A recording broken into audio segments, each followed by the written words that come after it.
السلام علیکم۔ تاریخ، ہسٹری، اتہاس جاننے کے لیے ہمارے چینل کو ضرور سبسکرائب کریں۔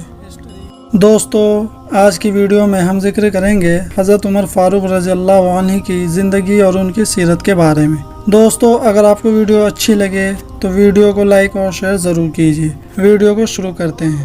حضرت عمر فاروق رضی اللہ تعالی عنہ اشراف قریش میں تھے۔ زمانہ جاہلیت میں آپ کے خاندان سے سفارش مخصوص اور متعلق تھی، یعنی جب قریش کی کسی دوسرے قبیلے سے لڑائی ہوتی تو آپ کے لوگوں کو سفیر بنا کر بھیجا جاتا تھا۔ حضرت عمر فاروق رضی اللہ عنہ کی کنیت ابو حفص تھی۔ حضور صلی اللہ علیہ وسلم نے آپ کو فاروق کے لقب سے نوازا تھا۔ آپ ہجرت نبوی سے 40 سال پہلے پیدا ہوئے۔ بچپن میں اونٹوں کے چرانے کا شوق تھا۔ جوان ہونے کے بعد عرب کے دستور کے مطابق پہلوانی اور شہ سواری کی تعلیم حاصل کی۔ زمانہ جاہلیت میں اور مسلمان ہونے کے بعد بھی تجارت کا پیشہ کرتے تھے۔ حضرت عمر فاروق رضی اللہ عنہ اسلام لانے سے پہلے میلوں میں دنگل کشتی لڑا کرتے تھے اور ملک عرب کے نامی پہلوانوں میں سمجھے جاتے تھے۔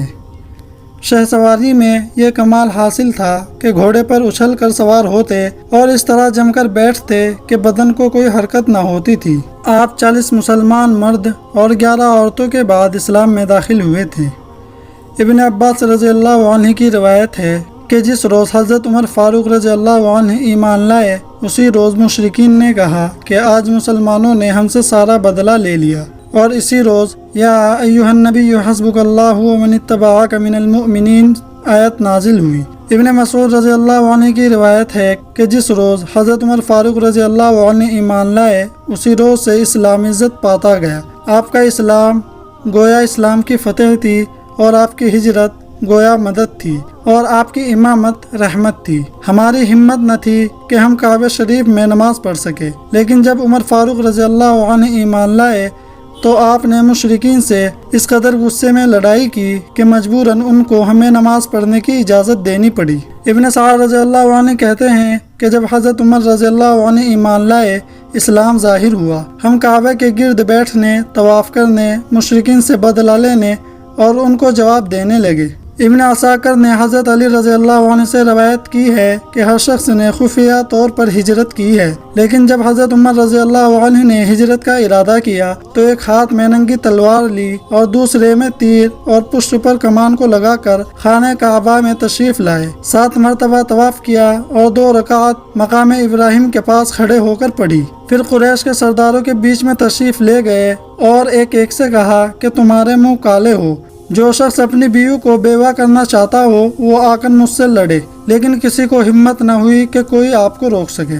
امام نووی کہتے ہیں کہ حضرت عمر رضی اللہ عنہ ہر جنگ میں رسول اللہ صلی اللہ علیہ وسلم کے ساتھ رہے اور جنگ احد میں بھی ثابت قدم رہے۔ آپ صلی اللہ علیہ وسلم نے ارشاد فرمایا، میں نے خواب کی حالت میں جنت میں دیکھا کہ ایک عورت ایک قصر کے پہلو میں بیٹھی ہوئی وضو کر رہی ہے۔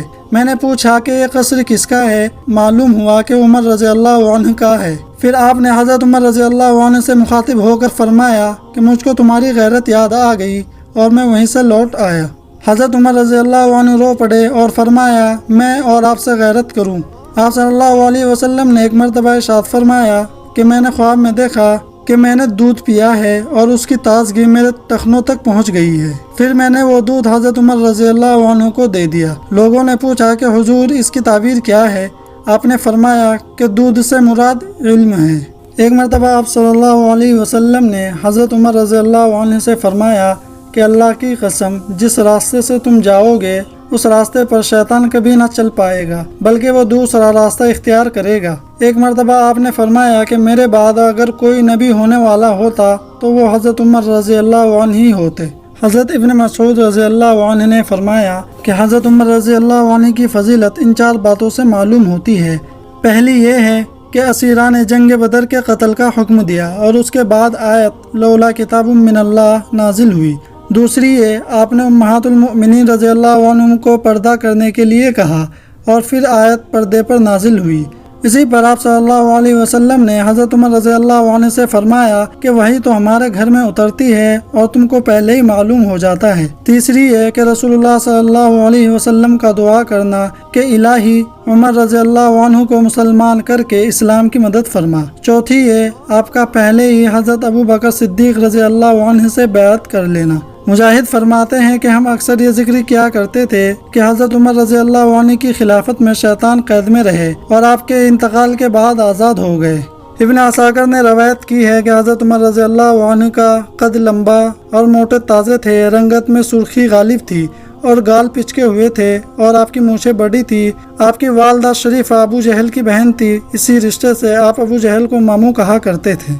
دوستو آج کے لیے اتنا ہی۔ اگر آپ کو ویڈیو اچھی لگے تو ویڈیو کو لائک اور شیئر ضرور کیجیے، اور مزید اسلامی تاریخ اور اتہاس جاننے کے لیے ہمارے چینل کو ضرور سبسکرائب